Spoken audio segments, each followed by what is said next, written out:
Geraldine the Music Mouse by Lionni.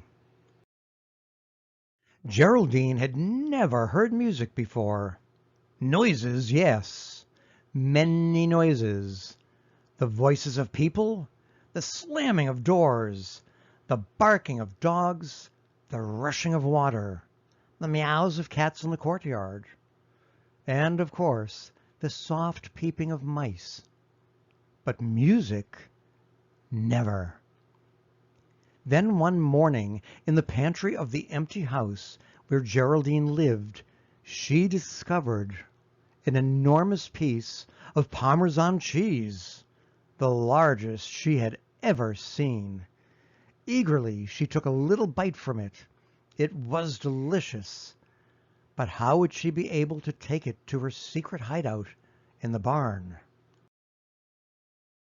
She ran to her friends who lived next door and told them about her discovery. "If you help me carry it to my hideout," she said, "I'll give each of you a big piece." Her friends who loved cheese happily agreed. "Let's go," they said, and off they went.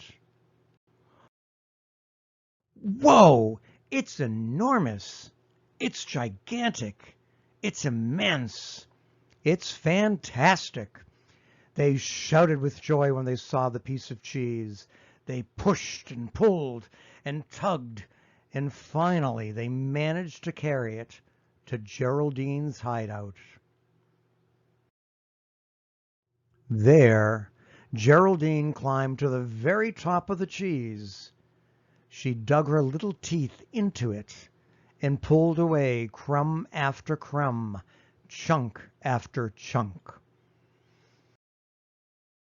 As her friends carried away their cheese tidbits, Geraldine peered in amazement at the hole she had gnawed.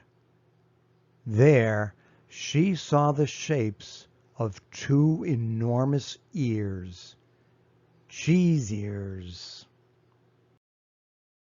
As soon as her friends were gone, she went back to work again, nibbling away at the cheese as fast as she could. When she was halfway through, Geraldine climbed down to have a look at the forms she had freed. She could hardly believe what she saw. The ears were those of a giant mouse, still partly hidden of solid cheese. To its puckered lips it held a flute. Geraldine gnawed and gnawed until she had finally uncovered the entire mouse. Then she realized that the flute was really the tip of the mouse's tail. Astonished, exhausted, and a little frightened, Geraldine stared at the cheese statue. With the dimming of the last daylight, she fell asleep. Suddenly, she was awakened by some strange sounds. They seemed to come from the direction of the mouse's flute. She jumped to her feet. As it grew darker, the sounds became clearer and more melodious until they seemed to move lightly through the air like invisible strings of silver and gold. Never had Geraldine heard anything so beautiful. Music, she thought. This must be music. She listened all through the night until the first glow of dawn filtered through the dusty window panes.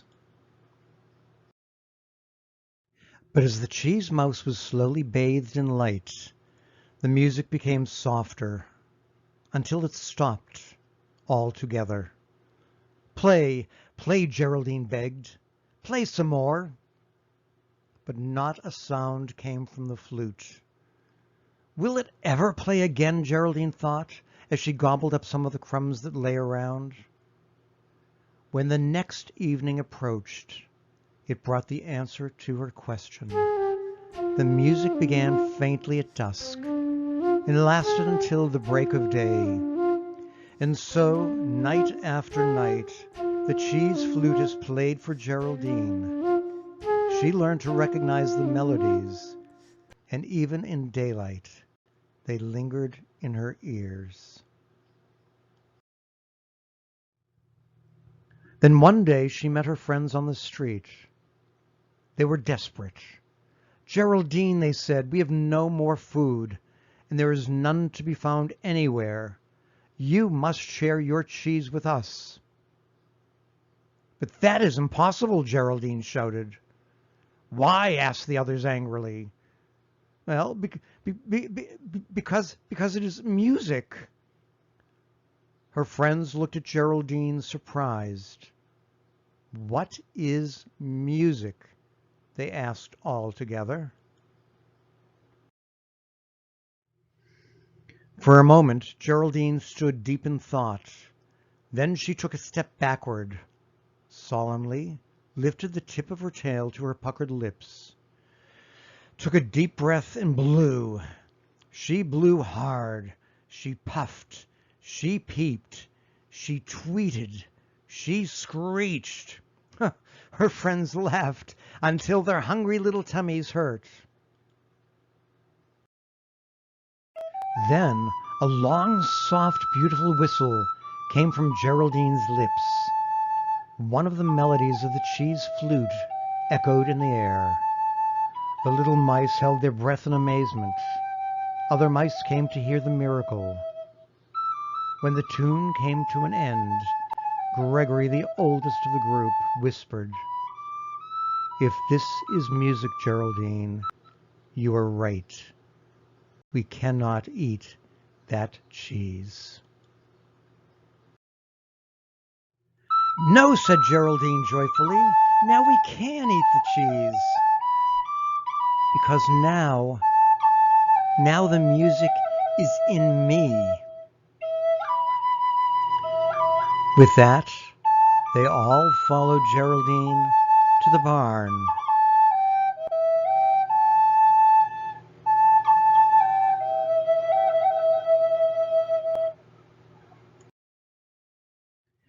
And while Geraldine whistled the gayest of tunes, they ate cheese to their tummies' content.